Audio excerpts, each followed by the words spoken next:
आज सकाळपासून आईंच्या खोलीत कोण कोण गेलं होतं? आईंच्या खोलीत कोण कोण गेलं होतं? देविका नाईक, तुमच्या म्हणण्यानुसार आईंच्या खोलीत तुम्ही गेला होतात काय? हो. हा, मी चहा घेऊन गेले होते. हा, चहा दिल्यानंतर काय काय घडलं? बोला देविका नाईक, बोला.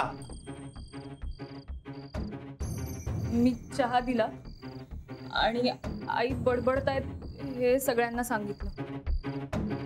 आणि त्यानंतर तू अंगारा आणून दिला. हा, मी तो अंगारा तुम्हाला आणून दिला होता आणि त्यानंतर तुम्ही तो अंगारा तिला दिला. पूर्वा, मी तुला बजावलं होतं, तो अंगारा कुणाच्याही हाताला लागता कामा नये. बजावलं होतं की नाही? काय बोलूचा हा तुमका? माझ्या लेकीन त्याच्यात काहीतरी घातला? अहो त्याच्याकडे बघा, त्याच्याकडे बघून असं वाटतं तरी काय ता असं करत? आधी माझ्या घोवावर संशय घेतलास आणि आता माझ्या चढवावर.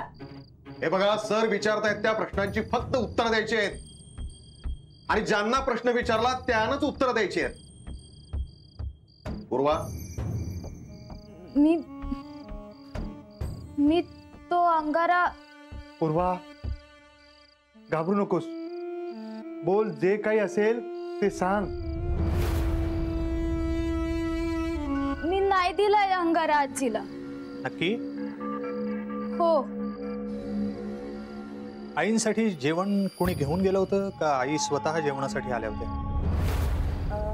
भाई यमुना गेला होता. मी काय नाही केलंय, खरं सांगतोय. मी जेवणाचा ताट घेऊन गेले, ते मालकीन बाई कोणाशी तरी बोलत होत्या.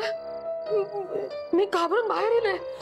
खरं सांगते, मका दागिने पण नको होत. एक मिनिट, मी हे विचारलं का तुम्हाला? मी तुम्हाला काय विचारलं? तुम्ही जेवण घेऊन गेला होतात का? होय. आणि मग तुम्हा सगळ्यांना कधी कळलं की आई बेशुद्ध पडल्या आहेत, काही हालचाल करत नाहीयेत?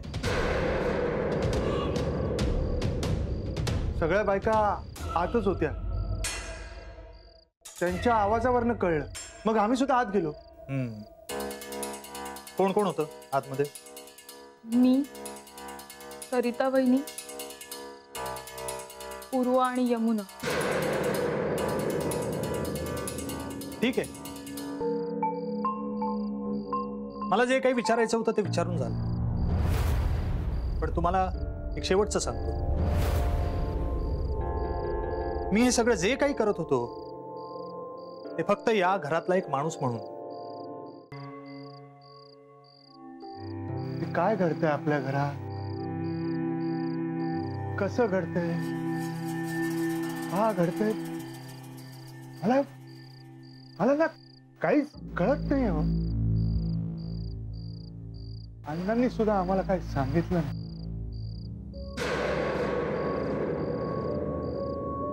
मला माहितीये,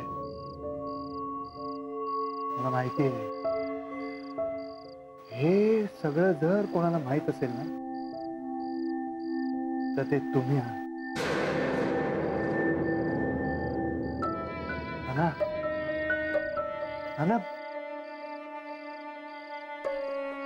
सांगा ना,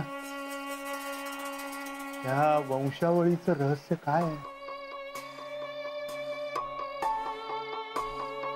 त्या माणसाला खरंच गाडला होता का? हो,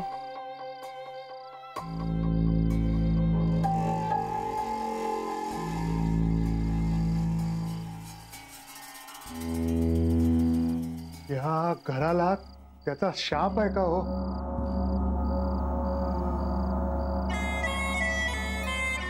हा शाप कधी दूर होणार आहे का? नाना, नाना सांगा ना. हो नाना, नाना सांगा ना.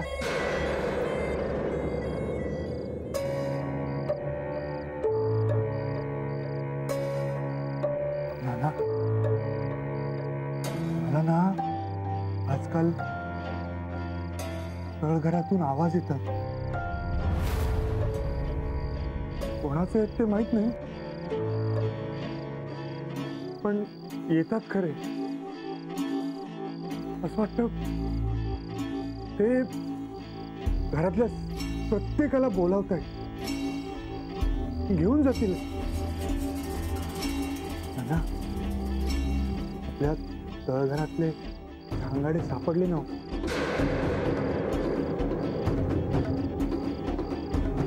या माणसांची आवाज तर नसतील ना. ते मुर्दे तर प्रत्येकाला आवाज देत नसतील ना.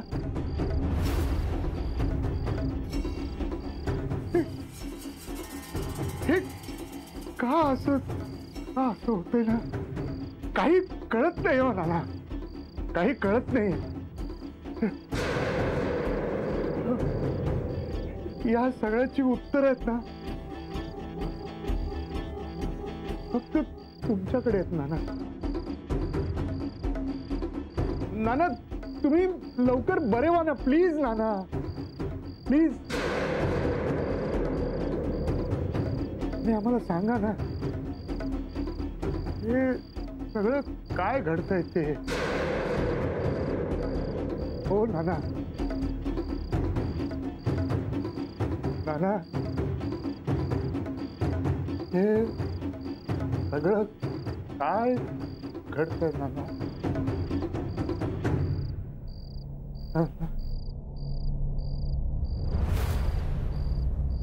काय म्हणत होतो तो विश्वासराव? तरी मी तुमका सांगत होते लय पुढे पुढे करू नको. आता काय झाला बघितलास ना, सगळी बाजूक रवली. त्या अंगाराचा जाऊबाईंका आणि अभिराम भाऊजींका माहित होत, आपल्याकच काय ता माहित नव्हतं. सगळ्यांनी मिळून ह्यो कांड केलेलो हा आपल्याक अडकवू. म्हणून सांगते, डोक्यात राग ठेवून राहू नको. अहो ऐकलास काय? जे काही होतंय त्यावरनं माझा तुमच्यावर संशय आहे. देवाला मानता का? मग बघा जरा शिफारस करून, कारण आता त्याच्याशिवाय तुम्हाला कोणीही वाचवू शकणार नाही. अहो कित्या बोलत नाही, बोला काहीतरी. पूर्वा बघ गो, कायच बोलत नाही होत.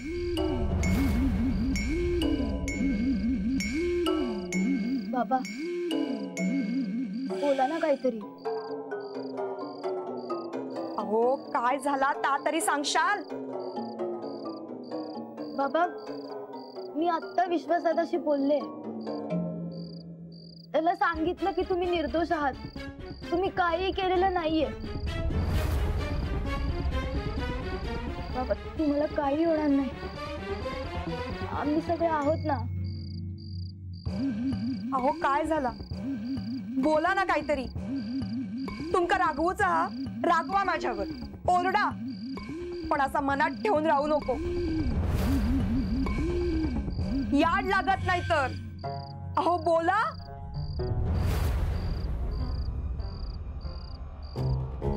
बाबा